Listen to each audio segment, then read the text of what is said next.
Record. Yeah. Yeah. Okay. So, hello everybody. Today we'll be starting our second debate meeting, and to start it off, we'll be continuing with our kind of assignment from last week, which was to discuss the presidential debate and any questions that you guys have about it. So, we can or uh, you guys can type your questions in the chat or just say them out loud, whatever you're most comfortable with. And if you don't want to type it in the general chat, you can just message it to either me or Avani privately. So yeah, feel free to ask us any questions that you may have.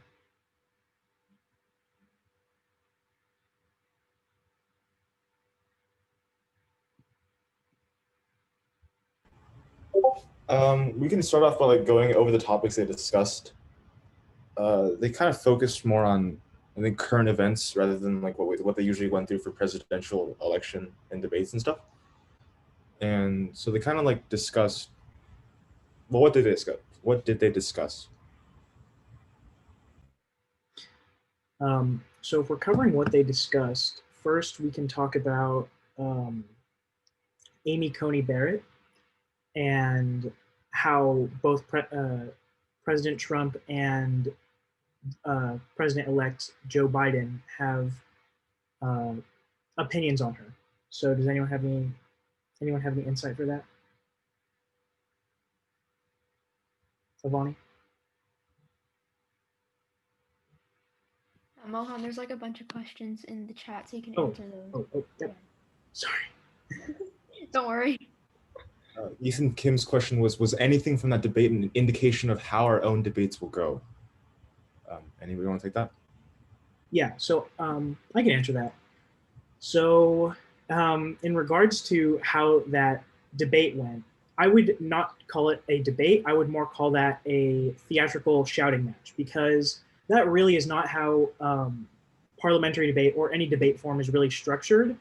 It was really the presidential quote unquote debate was really unorganized. It was really unprofessional.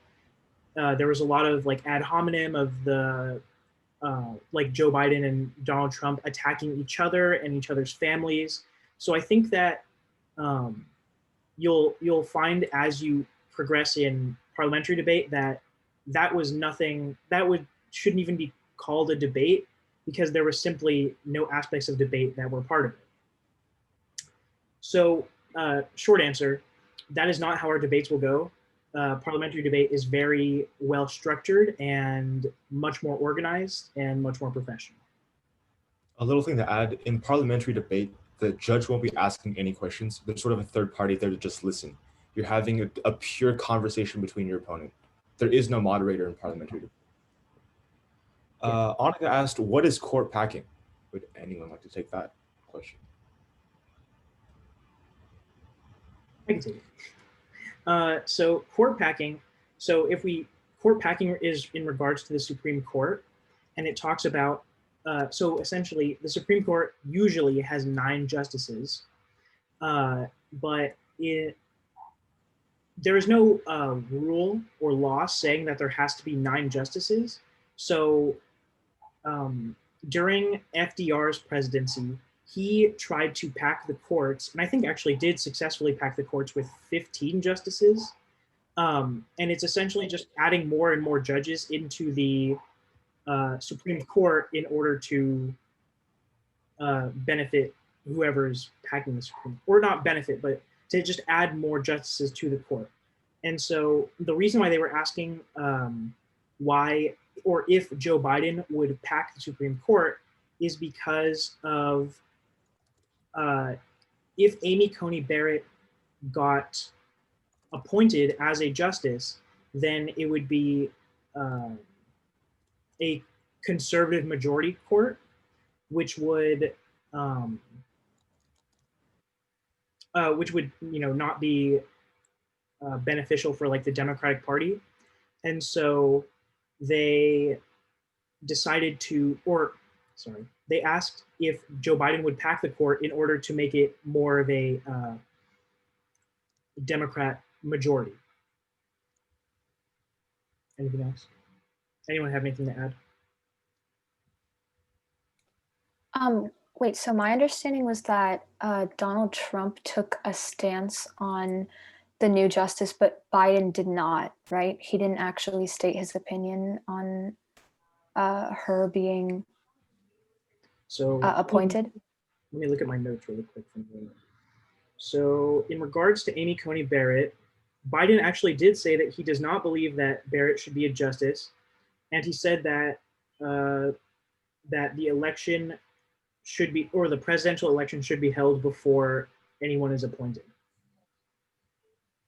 So Biden did express concerns on Amy Coney Barrett becoming a justice and said that she should not become a justice, or she should not, there should not be an appointment until the presidential election has been held. Good question, Sian. Any follow-ups? If not, we'll move on to Shreya's question, which is, what is Medicaid? Quote, I believe Biden mentioned this. Medicaid is a state and federal program that's existed for quite a bit. It essentially provides basic healthcare to very low-income individuals. It's social welfare in terms of medicine, in terms of medical care. It's separate from Medicare, and it's also separate from the Affordable Care Act, what we know as Obamacare. Rahul asked, I noticed there's a lot of interruptions that happened in the debate. What are the penalties for this in an actual debate? Would anyone? Yeah, so for an actual debate in parliamentary, there are these things called point of information and point of order. So when we're doing our debates, we have to say POI or POO, and then you can not interrupt, but like ask them a question about what they're talking about. In this debate, as Mohan called it, it's actually like a theater show. There were a lot of interruptions that shouldn't have been there in the first place. And I do believe that in the second debate, which we don't know what's going to happen about, they said that there will be some new guidelines and regulations regarding interruptions while the opponent is speaking. So yeah. In terms of parliamentary debate, your expectation would be that, again, as I mentioned, the judge is just someone observing, so they're not going to be enforcing any rules. So if your opponent is interrupting you, the best way to deal with that is to out-interrupt them and to stand your ground.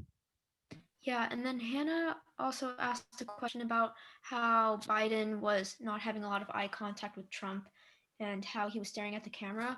There are many tactics that you can do when you're trying to debate another person. You can look at the judge, look at the audience, or look at the opponent. There's no like set standard on who to talk to, but in parliamentary debate, we usually talk towards the judge because we want to get the attention of the judge and not the opponent. That's a good question. Andrew Murphy asked, what does the Green New Deal cover? I can answer that one. The Green New Deal is basically a plan to fight climate change. I believe AOC is the one who proposed this deal. And the ultimate goal is to reduce greenhouse gas emissions. And then they're going to do this by, the goal is to change how we produce energy, change how we harvest crops, raise livestock, and basically change the way we live our lives. So far, I don't believe like Trump has anything to do with this. Like he doesn't plan on pursuing this plan, which we really should, because climate change is really bad. And it's just going to improve energy efficiency. That's the goal. It's also supposed to help with economic inequality by making more jobs. Yeah, I'm here for a second, so I just want to step in. So you're totally correct that it's not a policy, it's like an entire galaxy of policies or a set of policies all designed to accomplish those two goals at the same time, which is, yes, reduce carbon emission so that we can have the environmental goals met, but specifically keeping in mind that merely investing money in industry and infrastructure, oftentimes it already benefits people that are on top in terms of social justice. So it benefits corporations because they get infusions of money, and tech workers and high-tech workers who are already kind of like winning in this system get the benefits of it. So a big part of the Green New Deal is specifically try to structure this growth and this investment in such a way that it accomplishes goals of justice, i.e. that it lifts people out of poverty and specifically targets impoverished people and people of color with their sort of investment structure. And it's kind of interesting because I think it's fair to say that the two largest challenges facing the United States today, like our two biggest flaws, is environmental issues like climate change and like social and racial injustice. And we see, in the streets, the result of that. And so the Green New Deal attempts to actually address both by saying that the engine or mechanism of solving climate change can be designed in such a way that also helps accomplish economic equity as well. So it's a pretty ambitious set. Like, it's almost like not even a policy as it is a philosophy of policies that would need to be passed with those two goals in mind. But Biden doesn't actually support the Green New Deal, right? Like, he has his own sort of plan that he's come up with. My understanding is that he hasn't actually voiced any support for the Green New Deal. Yeah, that's kind of interesting, right? Because he supports an extremely progressive agenda, climate policies, and he's had a lot of policy groups working behind the scenes to develop his platform. And so if you match a lot of the policies which he endorses and proposes, they match up really, really well. Like, they're almost the same thing as the Green New Deal. It really is a political consideration because the Green New Deal was largely championed by Bernie Sanders and many of the people associated with him. And as you might recall, Bernie Sanders was a political opponent of Biden's up until recently. And so I think that's kind of technically what it is. Biden had to come out and say, I'm not for your policy, because what he was essentially be saying is, I'm supporting the policy of the guy I'm running against. But in its essence, he's just going to say, I don't support the one that's called Green New Deal. I just happen to support a set of parallel policies which do all the same things. That kind of stuff happens. The same thing for Medicare for all. I'm not for Medicare for all because I'm not for the bill proposed by Bernie Sanders, but I am for a bill or policy which is almost identical to it. So it's mostly just semantics. Yeah, and in regards to Biden's support of the Green New Deal, it's been kind of back and forth, because on Joe Biden's official website, it used to say that he did support the Green New Deal, but now he's saying that he's more supportive of his own environmental plan, which is similar to the Green New Deal. And so another question we have here is, why does Trump want to get a new person for the Supreme Court so badly? So this is a great question. Does anyone else want to take it? Yeah, sure. So it's similar to what Mohan was talking about earlier, court packing, where you basically put a bunch of justices into the court that are similar to your political party. And what this does is that it makes it easier for you to pass your own policy for your political party. And it's something that Trump wants to do because he wants to get his policies passed as easy as possible. So he just wants to get a Republican justice into the court, which Biden is opposed to because RBG was a Democrat. So it would really be tipping the court in the Republicans' favor, which is kind of unbalancing the checks and balances that the government was established under. Mohan, is there anything you'd like to add to that? Yeah, I can add to that. So, as many of you guys know, the Senate is Republican controlled. So if a nomination of Amy Coney Barrett, this gives a Republican controlled judicial branch for the Supreme Court. So this is basically following Republicans' political agenda to have more of a Republican. Yeah. Basically, it's for partisan control of the Supreme Court. Trump is trying to get an advantage in the government for his party. Anything else to add, Mohan? No, I think you guys covered it well. So we can kind of move on to the next question from Elias, which says, why is the tax sum Trump paid in 2017 significant? So this is a great question. Anyone want to cover it? I can. Okay, so in regards to Trump's tax sum, it's basically trying to show a couple things.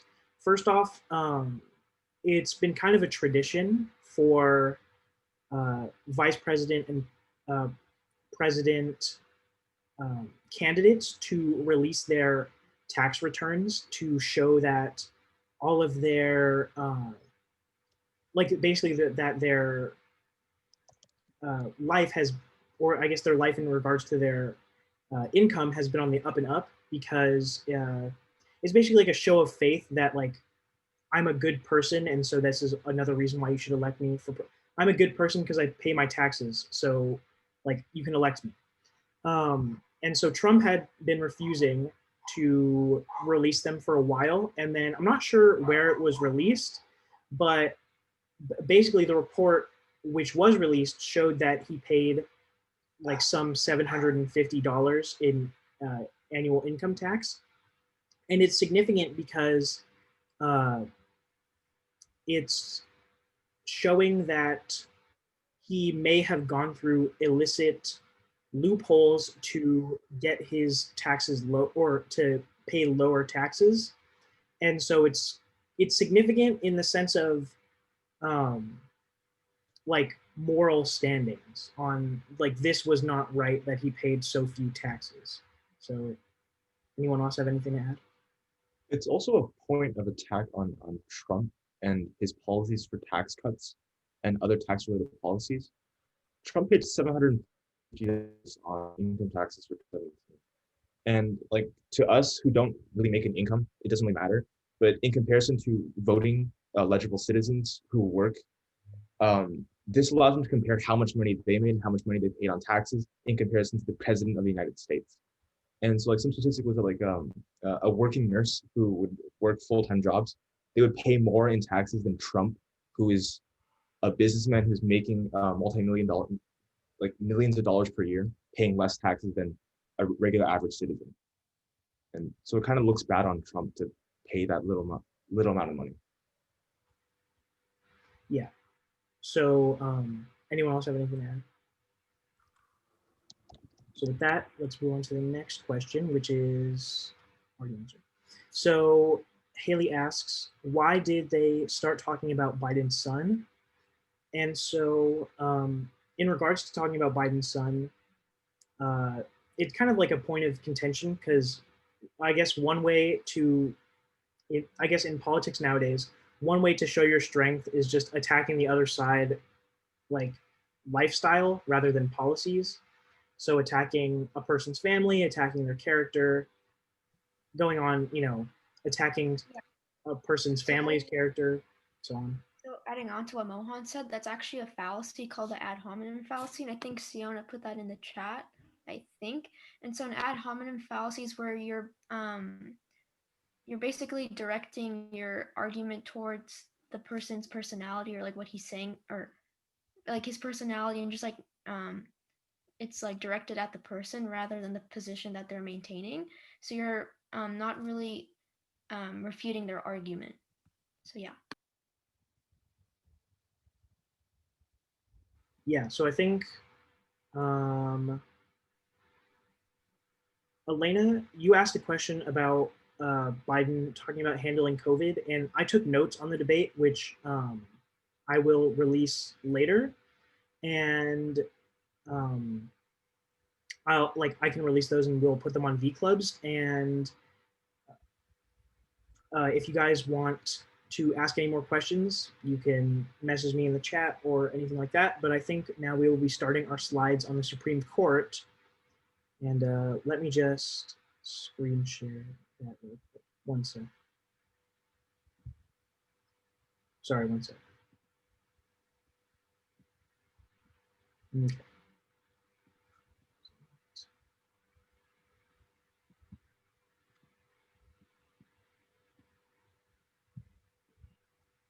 So starting our Supreme Court slides, we have Justice Ruth Bader Ginsburg.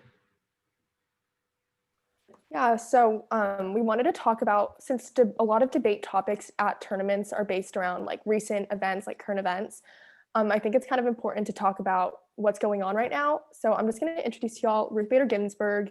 You've probably heard about her. She was a former Associate Justice of the Supreme Court since 1993. And she was a big advocate for gender equality and women's rights. And she also won major gender discrimination cases before the court. Unfortunately, recently she passed away. So what's the big deal? Okay, that sounded really rude.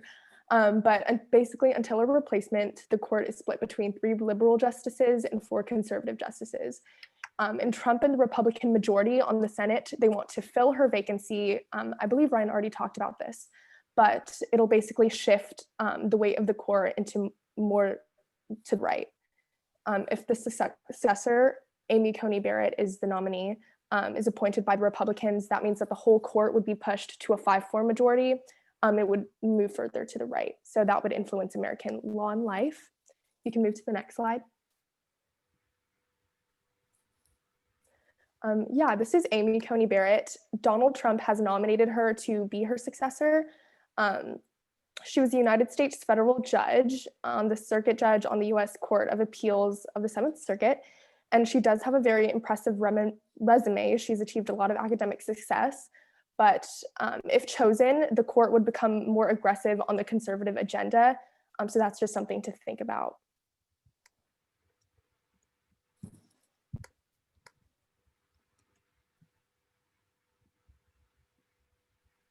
Josh? So in comparison between RBG and Amy Coney Barrett, as you mentioned, like RBG is pro-choice, a very fundamental issue that is debated upon in regards to its rights. She's also pro-gun control and pro-LGBTQ+, and also pro-ACA, the Affordable Care Act. She's pro-immigration, and she's very liberal in her policies, in which she supported, and she was elected in 1993 by Bill Clinton. In comparison, Amy Coney Barrett is more conservative-leaning, supporting pro-life movements, pro-gun rights and anti-gun control, anti-LGBTQ+, and anti-ACA. She's also been anti-immigration, and she was nominated this year by Donald Trump.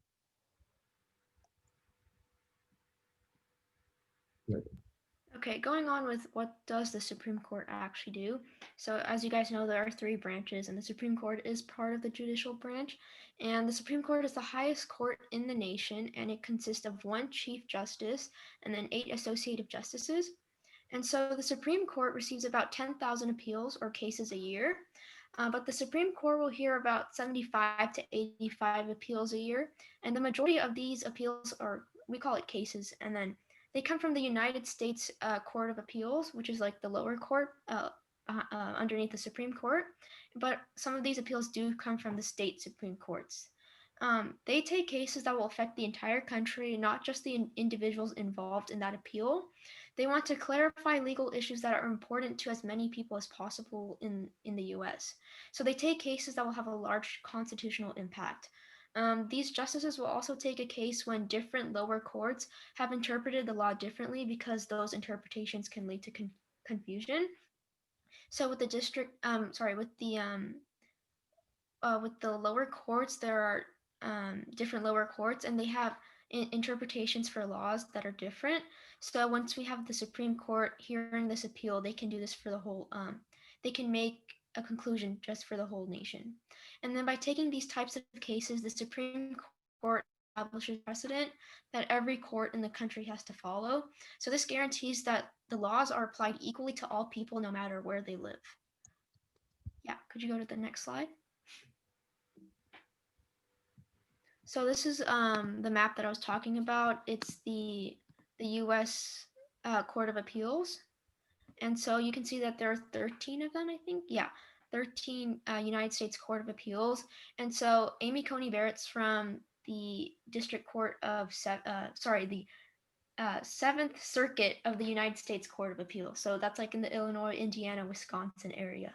So yeah, that just gives you guys more of an insight onto how these cases are first heard in the district, and then the circuits, and then the Supreme Court.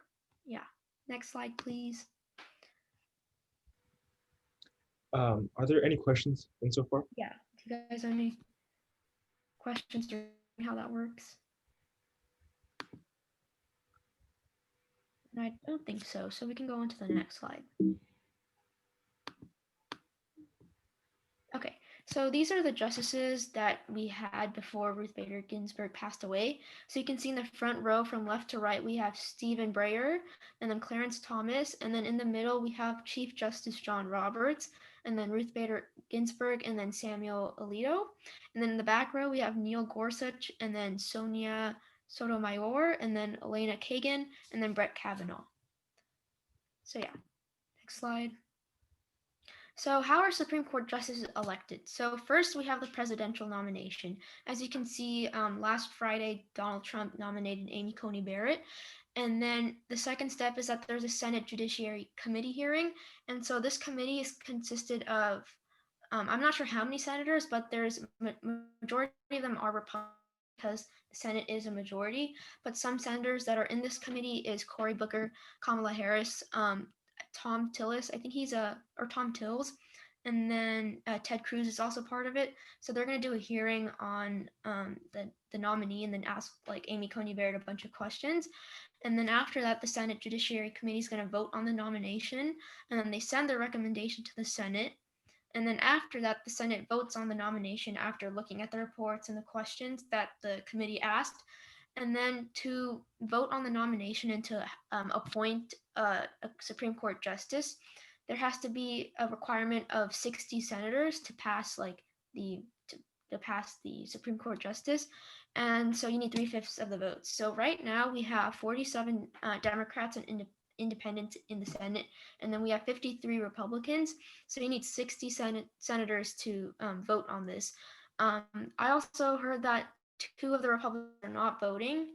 So we're not sure about what's going to happen. And then some insight to this is that, wait, Mohan, could you go to the previous slide?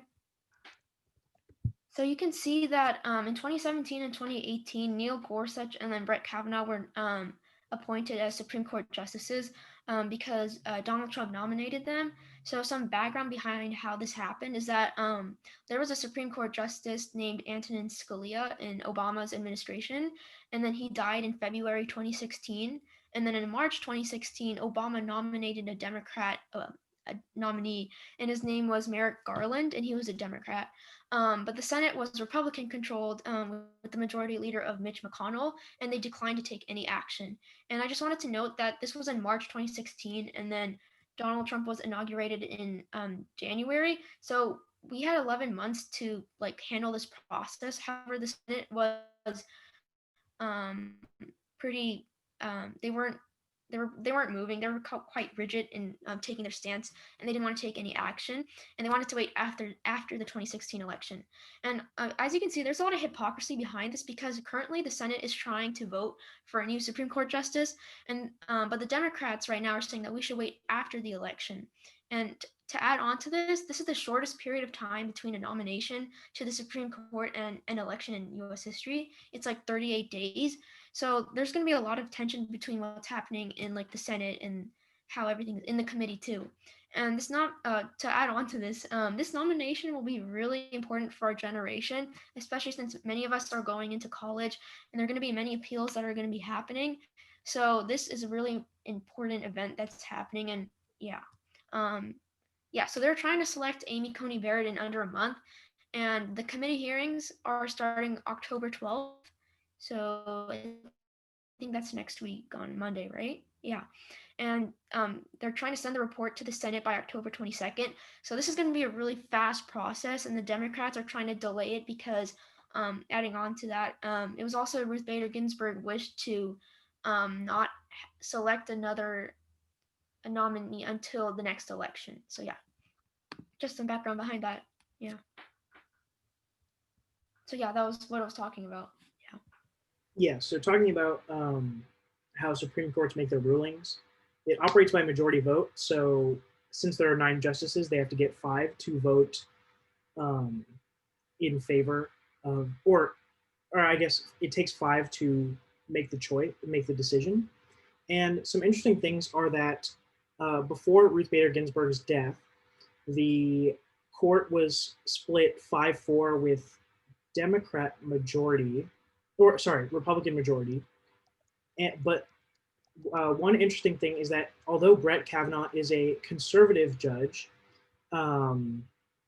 he would not always vote by his party lines, and rather he would vote by like, or I guess an interesting thing about the Supreme Court is that they often vote rather by their party lines and not by like their necessary not necessarily their interpretation of the actual Constitution.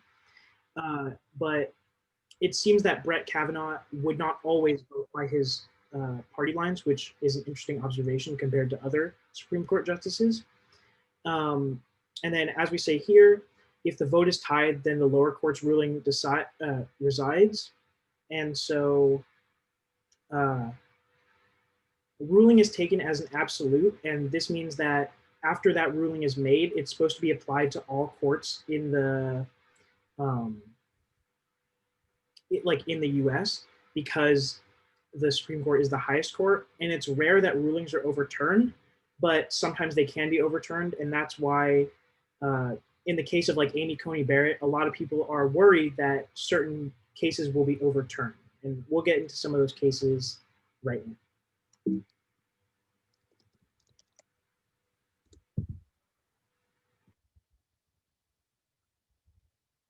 So talking about the first case we'll talk about is Roe v. Wade, which was decided on in 1973.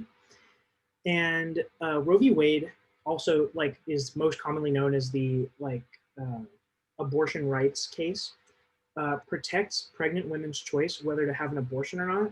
And it's allowing access for safe and legal abortions as a constitutional right.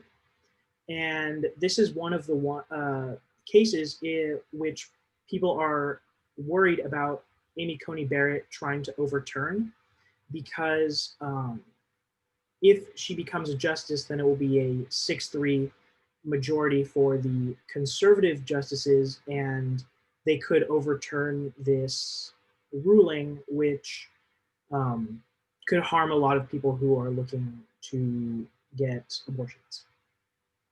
Just a quick thing to add.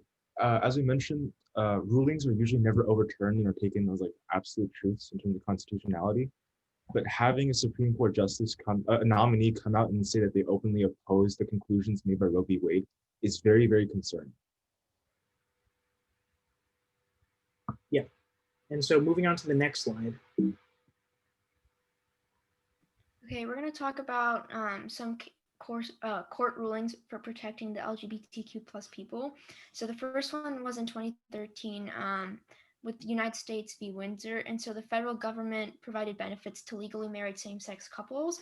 And then we also have a really historic event that happened in 2015. I'm pretty sure many of you guys remember it. It was the Obergefell versus Hodges. And that's when same-sex marriage was legalized across all 50 states. And then recently in June, with the Supreme Court hearings, the Supreme Court issued its decision to protect LGBTQ plus people from discrimination in workplaces. And this was a great historic win for civil rights for the LGBTQ plus people. And then this ruling also protects employees on the basis of sexual orientation and gender identity.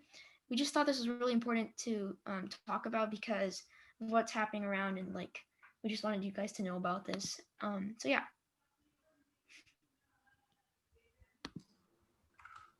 So the Affordable Care Act, which is also commonly known as Obamacare, was passed by Obama in 2010, and it lowers health insurance costs to Americans who are between 100% and 400% below the poverty level. So if an individual makes between 13 to 52,000 annually, they would qualify for the Affordable Care Act.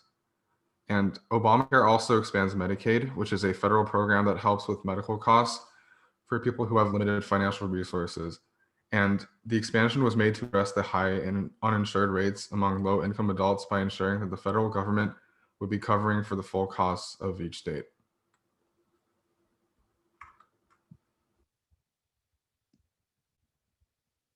So yeah, this would be another one of the rulings which would be in jeopardy if Amy Coney Barrett was appointed as a justice. Yeah, so next is the 25th Amendment. It basically talks about how when the president dies, who would be taking office next. So this was first passed in 1963 with the assassination of John F. Kennedy. And the reason why we have this amendment is because there's always been like conflict within the government, because people are always like conflicted on who would become the next president after the president passes away. So basically, after the death or resignation of the president, the VP would take office. And if the VP dies or resigns, then the president would pick the new VP, and this would be confirmed by both the House and the Senate. So another aspect of this amendment is it basically allows for the removal of the president if the vice president and the head of the Senate believe the president is not able to discharge the powers and duties of the office. And this hasn't been used before, but the reason why this is kind of prevalent today is because it's kind of reported that Rosenstein, who was like the, I think he was like the secretary, or he was the deputy attorney general. It was like thought that he was discussing a possibility of removing Trump with the 25th Amendment, and even more recently with Trump catching COVID, there was like speculation of Trump, his old age, passing away because of COVID. So this has come up, but I think now we know that Trump was taken care of by some of the best doctors in the world and on really up-to-date medicine. So Trump is like fine from COVID, but it was something was more prevalent, especially with the possibility of the president.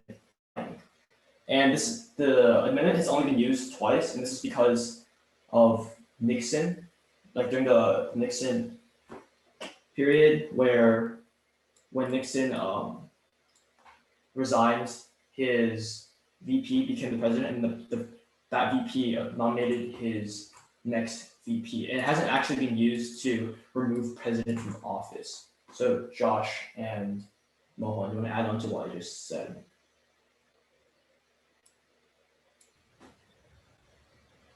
I think we're good. Okay. So if it was normally policy debates in parliamentary are just like debating more theoretical ideas, like if a government should pass a specific policy, and this is more like an amendment. But I think yeah, it wouldn't really be like a common type of topic to be debated about. Yeah. So there's some few questions popping up. Mohan, do you want to answer some of these questions? Yeah, so in regards to Shreya's question about some states having laws that are stricter on abortions, as it is in the U.S., states' rights state laws can conflict with federal laws, and although federal laws may say that abortion is a right, states can put as many restrictions as they want on that, just because of the disparity between states' rights and federal law. So there's a couple other questions about abortion here. Does anyone else want to take those? Parliamentary debate usually don't have topics about moral good and moral bad and like right and wrong. Just an FYI, it's more policy focused, and we're trying to pass like legislation, and we're not trying to argue good and bad or right and wrong actions. Yeah. So, and especially with kind of like hot topic stuff like abortion, it can get very emotional. And although emotion is a good thing to have, it's kind of too heavy of a topic to talk about in a high school parliamentary debate.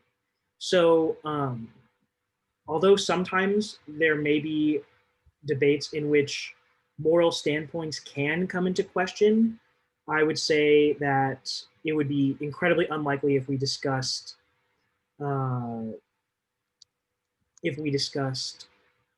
things like abortion, just because of how heavy of the topic is. Anyone else have anything to add?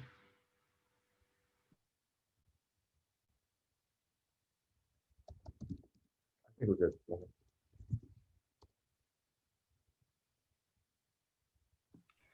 Do you guys have any? No, Already- I think you're going to ask the same thing I did. Does anyone have any questions? Do you guys have any questions about what's happening around in the world, especially like in the White House, or like, anything that we could answer? Just in general. Oh, also, about 2 hours ago, Donald Trump decided to like say no to any stimulus check for COVID-19. So like he's not gonna like accept anything until after the election. So Nancy Pelosi issued like a $2.6 trillion like stimulus check plan, and then he like disapproved of it or something. And so he's like, oh, that's it. I'm not doing anything. I'm gonna wait until after the election. So yeah, there have been a lot of things happening this past week that are very tense. So yeah, we're just hoping for the best for these next few weeks. Just thought I might add that.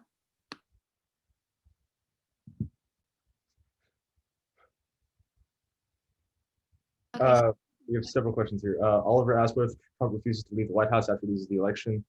Then he's trespassing.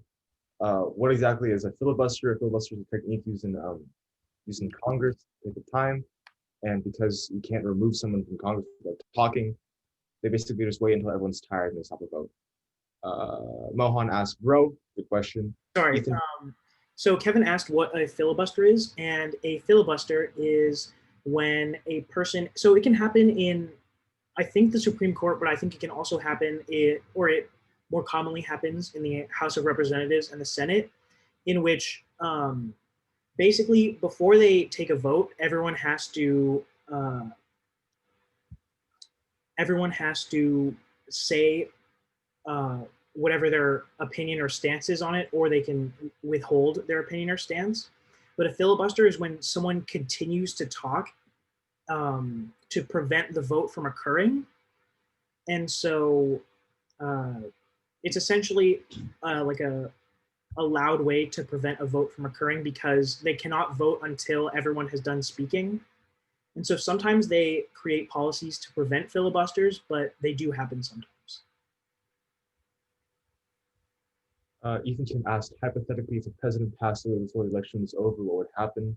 As detailed for the 25th Amendment, the vice president would take office in the meantime until the election occurred and the new president was appointed.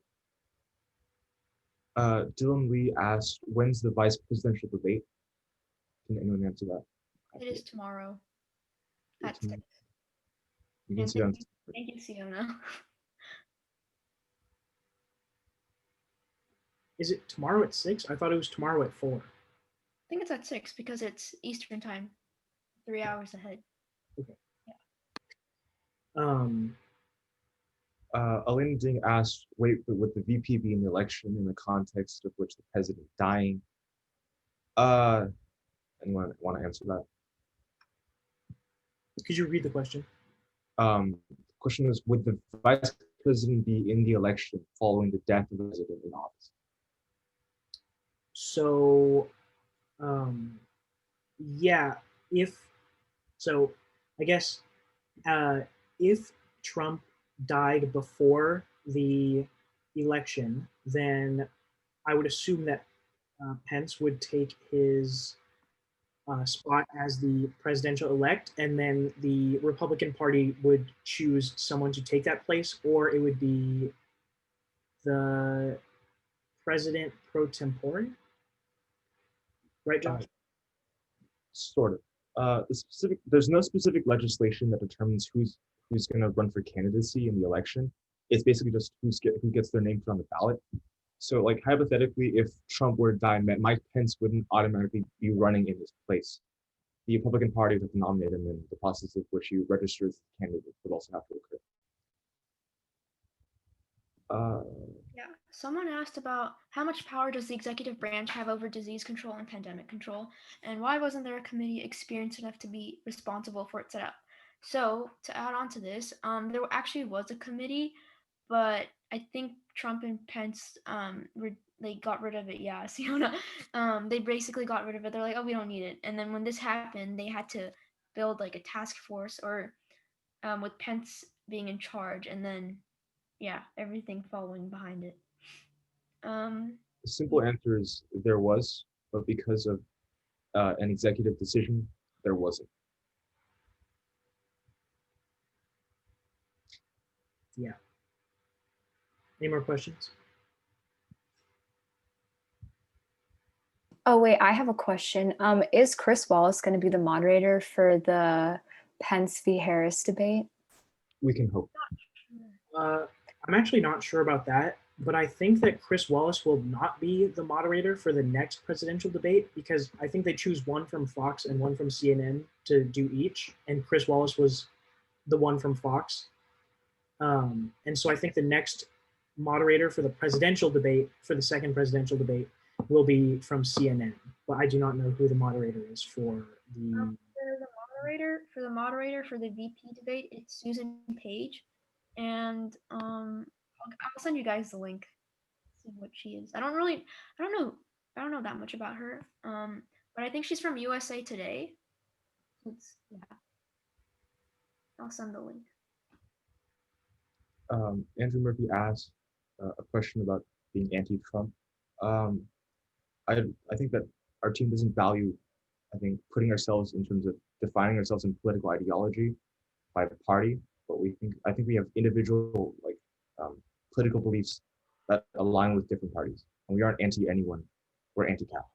So I would say that definitely we try to be as bipartisan as we can in this club because we want to be inclusive. But you know, as individuals, we all have our own opinions, and so we also try not to like enforce our opinions onto the club just because we are individuals. But as a club, we are bipartisan.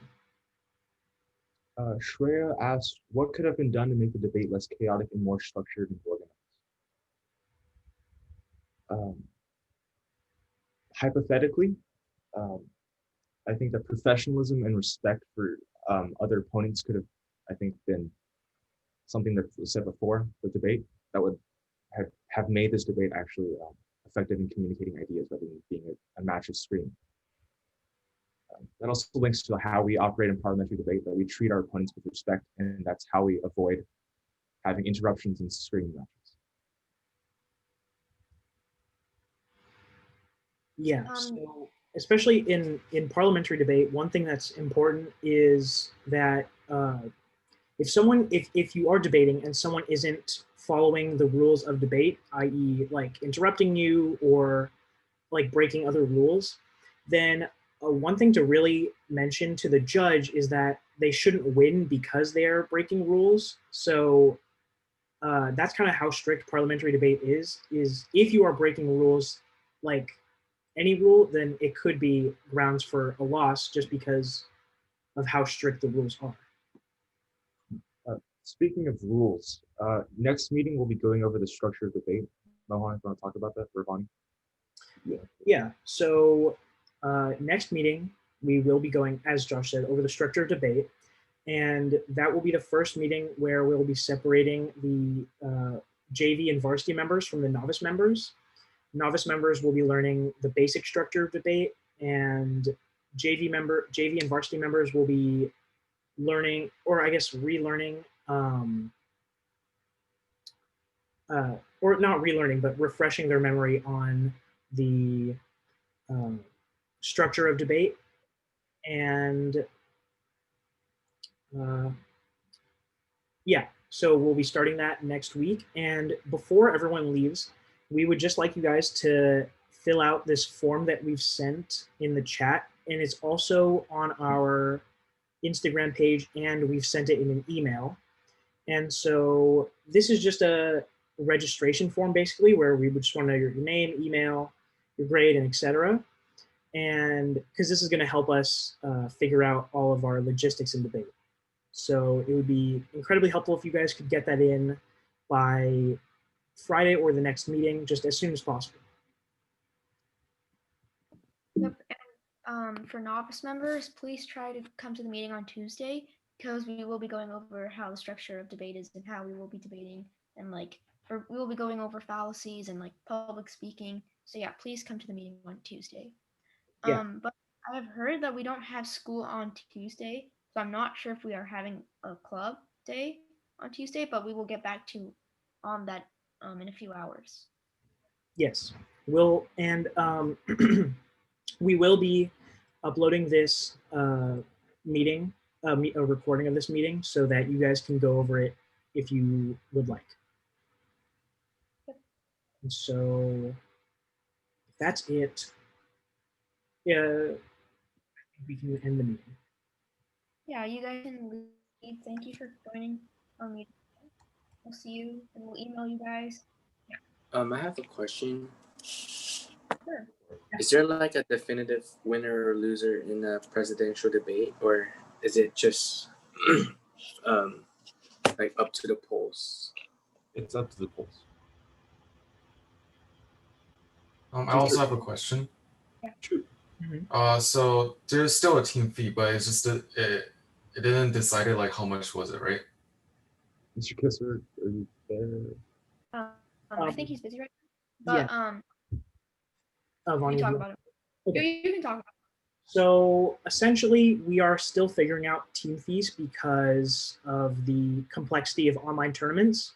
We don't expect it to be very expensive, and sometimes, or Mr. Kissler would be able to talk more about this, but I don't think he can talk right now. So you can email me or him about waivering fees if you would like to talk about that. And so we haven't determined our fee as of yet, but we expect it to be less than it was last year. Okay. So also another question. Do we still get the teamwear and stuff for last year? So because of the complex circumstances that we're in right now, we haven't really been prioritizing teamwear. Okay. I'm gonna try and figure out getting teamwear for this year, but for making up last year's, I'm not sure how likely that is. Okay. Thank you. Shreya asked about the fees for the tournaments. And so last year, it's different for varsity and novice. It's like $50 of a difference. The reason why it was really expensive is because it counts for 4 tournaments that you can go to. And I'm not sure about the price of each tournament, but it's like roughly the total is $350. So that's why we just put like in a total. Yeah. Yeah, and so although the average fee is like for the $350 fee, it pays for 4 tournaments. You could go to as many as you wanted. It's just to like help the debate club pay for them, because the debate club is also given money by Valley. So basically the fee is just to help us send you to more tournaments. And so with that, there's no more Are questions. knobs? Oh yeah, I got a question. Yeah. Are novices first years? yes, novice is first year. So what So are second years? So the thing is, Kevin, if you went to a tournament last year, Okay. then you would not be considered novice. But if you did go to but if you did go to a I tournament didn't. last year, then you would be considered a JV member. So yeah, if you didn't go, then So technically you could still be considered a novice member. so I went to I've been to tournaments last year, so I'm in JV. Yes. sir. Yes. Sounds cool. All right, thank you. Yeah. Thank you. Yeah, you guys can leave the meeting if Yeah. If you guys don't have any other questions, then that's all we have for you guys. Trina, do you have any questions? Oh no, I thought that no one left yet. Okay. Don't worry. Fine. Thank you. Okay, you can pause the recording. Rahul, why are you here? I was about to tell you guys that